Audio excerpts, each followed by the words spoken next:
Welcome to the Rim Break Rodeo. We hope this video helps. Mix 1 part white vinegar with 1 part water and pour the solution into a bowl or spray bottle. For faucets and shower heads, use a plastic bag filled with this mixture.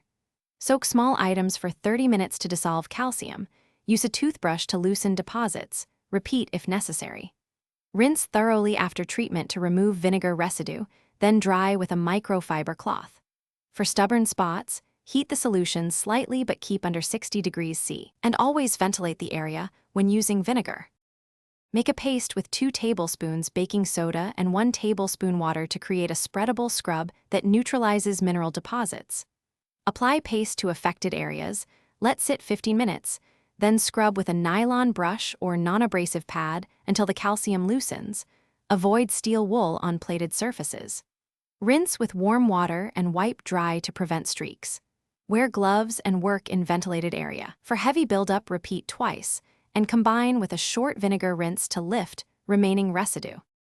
Install a water softener set to 3.5 grains per gallon, or use a magnetic descaler to reduce future calcium accumulation in pipes and appliances. Descale kettles monthly by boiling 1 liter of 1 part vinegar and 1 part water, then rinse thoroughly. For coffee makers, run a vinegar cycle, followed by 2 water cycles. Schedule an annual professional flush for heaters and boilers to prevent buildup, inspect seals, and replace sacrificial anodes, as recommended to extend equipment life and maintain efficient operation. Thanks for watching. Consider subscribing if we helped you.